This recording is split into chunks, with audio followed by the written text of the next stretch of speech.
श्री स्वामी समर्थ स्वामी महाराज तुमच्या सर्व चांगल्या इच्छा पूर्ण करो ही स्वामींच्या चरणी प्रार्थना करते आणि आजच्या या नवीन व्हिडिओला सुरुवात करते।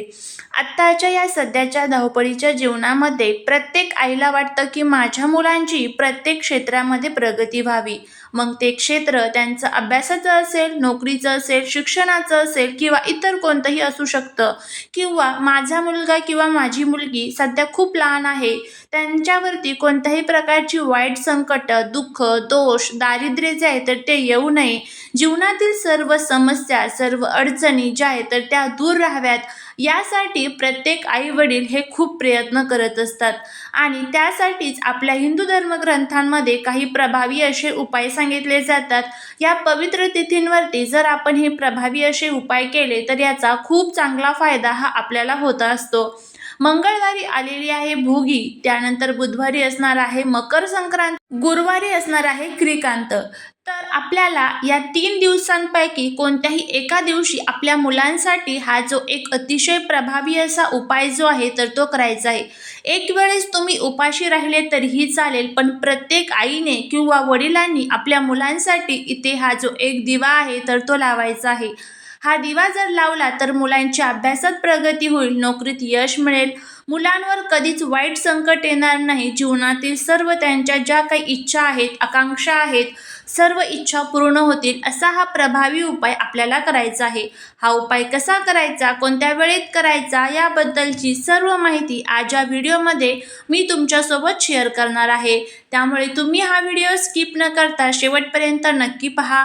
जर तुम्ही या चॅनलवरती नवीन असाल तर चॅनलला सबस्क्राईब करा आणि असेच माहितीपूर्ण नवनवीन व्हिडिओ पाहण्यासाठी बेल आयकॉनलाही प्रेस करा, म्हणजे माझ्या सर्व नवीन व्हिडिओंचं नोटिफिकेशन तुम्हाला मिळेल आणि तुम्ही एक पण व्हिडिओ मिस करणार नाही।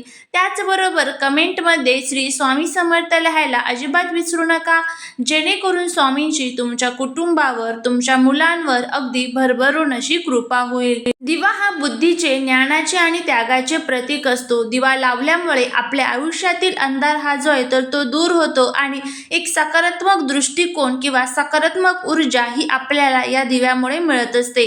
रोज सकाळ संध्याकाळ आपण आपल्या देवघरामध्ये दिवा जो आहे तर तो लावतो आणि असं म्हणतात ना की घरामध्ये दिवा लावला की माता लक्ष्मी या आपल्या घरामध्ये प्रवेश करतात।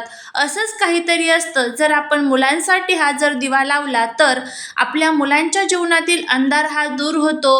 देवी लक्ष्मी, भगवान विष्णूंचा आशीर्वाद मुलांना मुलींना प्राप्त होतो। जीवनातील अडचणी, जीवनातील संकटे जे आहे तर ते दूर होतात, प्रत्येक कामामध्ये यश मिळतं। असाच हा एक प्रभावी उपाय आपल्याला या पवित्र तिथींवरती करायचा असतो। ज्या वेळेस या पवित्र तिथी असतात त्यावेळेस पृथ्वी तलावरील ऊर्जा ही रोजच्या तुलनेमध्ये सहस्रपटीमध्ये जास्त प्रमाणात कार्यरत असते। या तत्वांमध्ये, या ऊर्जेमध्ये ज्या वेळेस आपण एखादा उपाय करतो, अगदी भक्तीने, अगदी श्रद्धेने, अगदी विश्वासाने करतो, त्यावेळेस त्याचे खूप चांगले फायदे हे आपल्याला होत असतात।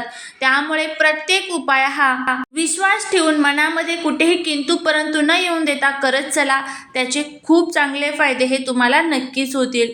आता हा दिवा तुम्हाला कोणासाठी लावायचा आहे? तुम्हाला मुलगा असेल लावू शकता, मुलगी असेल लावू शकता।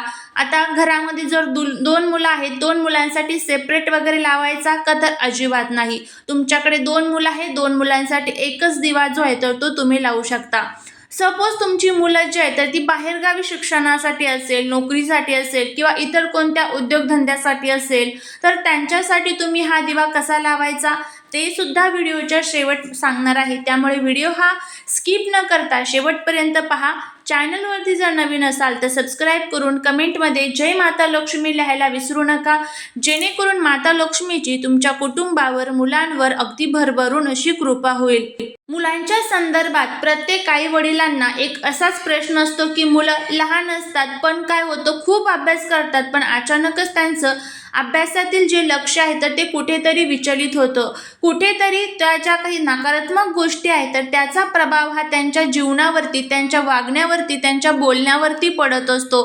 त्याचबरोबर खूप उच्च प्रतीचं शिक्षण घेतात पण त्यांना पाहिजे तशी मनाजोगती नोकरी जी आहे तर ती मिळत नाही किंवा प्रमोशन होत नाही, पगारवाढ होत नाही, अशा अनेक समस्या त्यांच्या जीवनामध्ये येत असतात. सांगितल्या पद्धतीने मुलांसाठी मुलींसाठी लावू शकता, वयाची कोणतीही मर्यादा नाहीये. त्यानंतर आता बघा, माझा मुलगा किंवा माझी मुलगी आता घराच्या बाहेर पडलेली आहे. मग प्रत्येक आईला खूप अशी काळजी असते की मुलगा किंवा मुलगी सुखरूप घरी यावी, कोणतंही संकट, कोणतंही विघ्न तिच्यावरती येऊ नये किंवा त्याच्यावरती येऊ नये. त्यासाठीच आपल्याला हे छोटे छोटे उपाय असतात, हे आपल्याला त्या दुःखाच्या वेळेस खूप आपल्यासाठी कारगर असे ठरत असतात. त्यामुळे नक्की कोणताही उपाय करत असताना भक्तीने, श्रद्धेने आणि विश्वासाने करावा, जेणेकरून प्रत्येक उपायाचा हा आपल्याला खूप चांगला फायदा जो आहे तर तो होत असतो. तर आता हा दिवा कशा पद्धतीने लावायचा? कोणीही लावा, आईने लावला, वडिलांनी लावला तरीही चालेल. फक्त एक गोष्ट लक्षात ठेवायची, घरामध्ये सुतक पिरियड्स असेल तर उपाय हा करता येणार नाही. जर तुम्हाला नंतर तुम्हाला वाटलंच की आपल्याला हा उपाय करायचा आहे, तर नंतर एखाद्या कोणत्याही शनिवारी जरी तुम्ही हा उपाय केला तरीही चालेल. आता यासाठी काय करायचं, सर्वात प्रथम अंघोळीच्या पाण्यामध्ये थोडेसे तुम्हाला काळे तीळ आणि गंगाजल टाकून अंघोळ करायची. मुलांनाही काळे तीळ आणि गंगाजल टाकून अंघोळ करण्यासाठी तुम्हाला पाणी द्यायचं आहे. आणि त्यानंतर आता आपल्याला आपली रोजची जी काही देवपूजा असेल ती करून घ्यायची आहे. आता हा दिवा जो आहे तर तो कधी लावायचा? संध्याकाळी तुम्हाला हा दिवा लावायचा आहे. संध्याकाळी कधी? तर ज्या वेळेमध्ये आपण बघा, माता लक्ष्मी आपल्या घरामध्ये प्रवेश करते त्या वेळेमध्ये तुम्हाला हा जो दिवा आहे तर तो लावायचा आहे. फक्त हा दिवा लावत असताना काही प्रमुख नियमांचं आपल्याला पालन करायचं आहे. दिवा लावण्याच्या अगोदरच इतर कोणालाही सांगायचं नाही, कारण लोकांच्या मनामध्ये आपल्याबद्दल, आपल्या मुलांच्याबद्दल काय भावना असते हे आपल्याला माहीत नाही. वाईट आहे, चांगले आहे ते माहीत नाही. त्यामुळे त्यांची जी नजर आहे तर ती उपायाला लागू शकते आणि त्याचा परिणाम हा आपल्याला लवकर भेटत नाही. त्यामुळे फक्त या एका नियमाचं आपल्याला पालन जे आहे तर ते करायचं असतं. एक मातीची पंती घेऊ शकता किंवा जो कोणता दिवा तुमच्याकडे असेल तो घेतला तरीही चालेल. दिवा नसेल तुमच्याकडे कोणताच तर छान एखाद्या गव्हाच्या पिठाचा दिवा तयार करून घ्या. एक प्लेट घ्यायची आहे. प्लेटच्या मध्ये हळदीच्या आणि कुंकवाच्या साहाय्याने तुम्हाला एक स्वास्तिक काढून घ्यायचं आहे. त्या स्वास्तिकवरती तुम्हाला थोडेसे तांदूळ ठेवायचे आहे. मुठभर तांदूळ ठेवले तरीही चालेल. त्यानंतर त्यावरती हा जो दिवा आहे तर तो ठेवायचा. लाल कलावा, ज्याला आपण रक्षासूत्र म्हणतो बघा, तर त्या रक्षासूत्राची वात तुम्हाला त्या दिव्यात घालायची आहे. या रक्षासूत्राच्या वातेमुळं काय होतं तर मुलांची रक्षा होते. त्यामुळे याची वात तुम्हाला त्या दिव्यात घालायची आहे.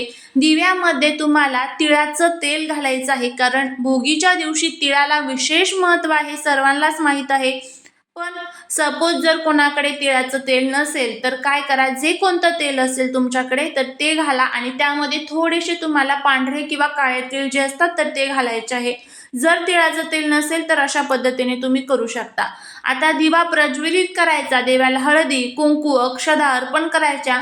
त्यानंतर त्या तांदळावरती हा दिवा ठेवायचा आणि 2 काळी मिरी, 2 लवंगा, 2 वेलची आपल्या हातामध्ये घ्यायच्या, उजव्या हातामध्ये. आणि माझ्या मुलांच्या जीवनातील सर्व दुःख, दोष, दारिद्र्य, अडचणी दूर झालेले आहे अशी प्रार्थना करायची. आणि त्यानंतर आपल्याला ओम श्री महालक्ष्मी नमः या मंत्राचा जप करायचा आहे. आणि आपल्या मुलांवरनं ह्या ज्या वस्तू आहेत तर त्या उतरवून त्या दिव्यामध्ये तुम्हाला घालायच्या आहे. आता हा दिवा कुठे ठेवायचा तर आपल्या देवघर ज्या ठिकाणी आहे तिथेच तुम्हाला हा दिवा जो आहे तर तो ठेवायचा आहे. आणि मुलांवरनं 7 वेळेस या वस्तू उतरवून त्या दिव्यामध्ये घालायच्या. 2 मुलं आहे घरामध्ये तर दोघांसाठी सेपरेट वस्तू घेण्याची गरज नाही आहे. याच वस्तू तुम्ही घेऊ शकता प्रत्येक मुलासाठी. अशा पद्धतीने आपल्याला हा दिवा लावायचा आहे. सपोज मुलं जर बाहेरगावी असतील तर ज्या वस्तू सांगितलेल्या आहेत तर त्यांच्या फोटोवरून उतरवायच्या आणि त्या दिव्यामध्ये तुम्हाला टाकायच्या आहे. अशा पद्धतीने हा उपाय करायचा. नंतर दिवा शांत झाला की दिव्यातील साहित्य जर जळालेलं नसेल तर निर्माल्यामध्ये टाकून द्यायचं. आणि त्याचबरोबर जे तांदूळ होते तर ते पक्ष्यांना खाऊ घालायचे. दिवा स्वच्छ करून परत घरामध्ये यूज करायचा. गव्हाच्या पिठाचा दिवा तयार करून घेतलेला असेल तर तो गाईला खाऊ घालायचा.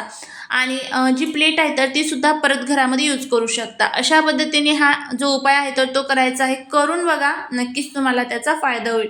चालेली सेवा महाराजांच्या चरणी रुजू. श्री स्वामी समर्थ.